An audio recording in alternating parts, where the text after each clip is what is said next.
Hey guys, before we get into the video, I have to let you guys know to like and subscribe. Also, I'm still experimenting with my audio, trying to figure out what's the best part to keep and how I should fucking do the audio.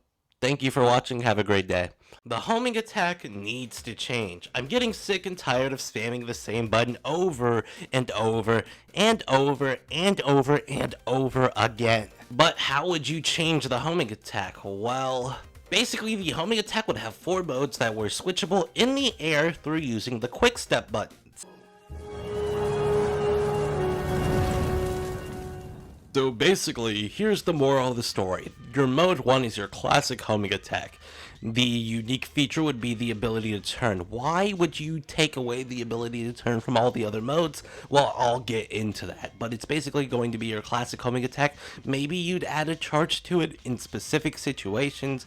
Maybe you would change the homing attack in the fucking settings or something, but I don't think you should change the homing attack very much.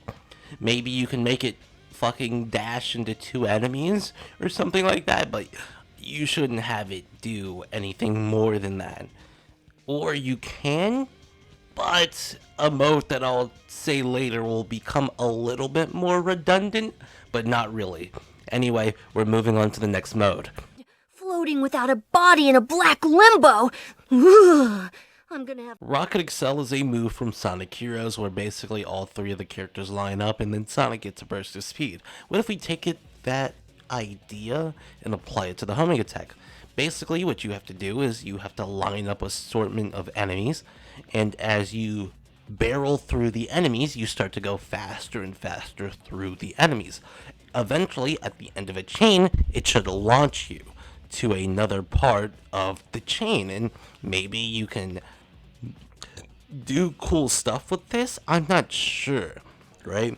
But we don't want this thing where you can do it off of one enemy, so you would have to probably make the enemies connected some way to make it more likely for people to use it. Basically, you would make it to where the homing attack, the standard one, would be used to cross further gaps, while the rocket accel would be used to cross singular gaps, and you would use them to slowly go or propel yourself upward while moving.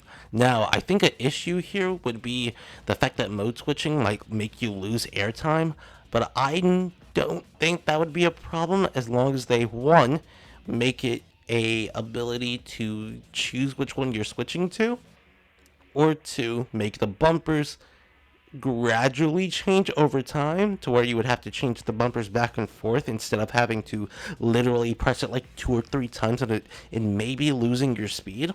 That would probably be a problem. Or you can make it to where the basic homing attack enemy, or whatever one appears first, that basic homing attack enemy reappears so you have enough time to switch while doing it. I'm not sure about that, but the rocket accel would be way cooler and way better and stuff because you'll be barreling through enemies, getting faster as you go through them, and then you'll get a launch after the last enemy. Can one hedgehog have such immense power? Mode 3 would basically be this thing where you do the homing attack, but you use a certain enemy. It could be any kind of enemy, or it could be used as a certain enemy to give yourself height. It would either be a fucking one of those things like the shadow pulleys that fucking makes them do the spin flip in the air on Radical Highway, which is the coolest shit ever, by the way. They should put that in every game. Just anytime Shadow goes off a ramp, he starts doing somersaults and shit. I love that. I love it so much. But basically, he uses the enemy, he does a spin on it, and then he lifts himself up to get to higher places. Now, I would say that you can't change or turn, but I think it would be appropriate for it to maybe auto turn you in a certain direction. This might be only like 2D shit. It might actually only be 2D shit to do that kind of homing attack. You might only have to use it in those certain situations, but I think it would be a good thing.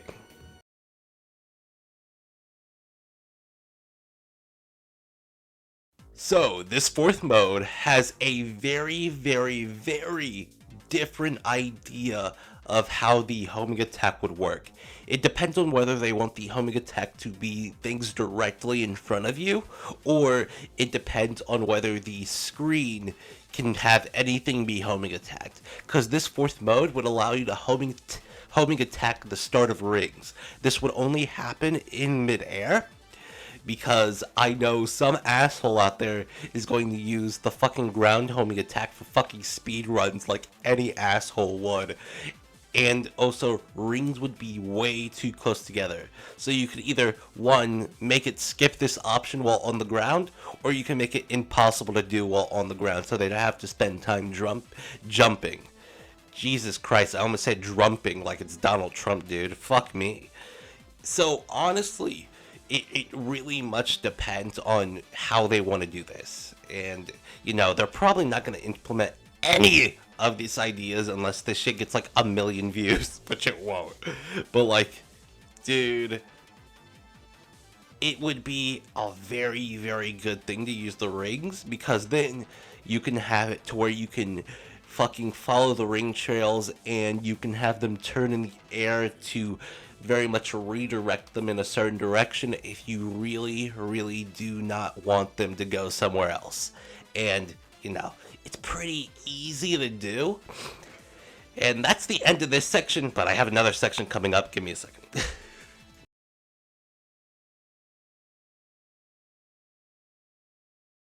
So, I'm not making a video on how to differentiate Sonic from Shadow, so I might as well do it here.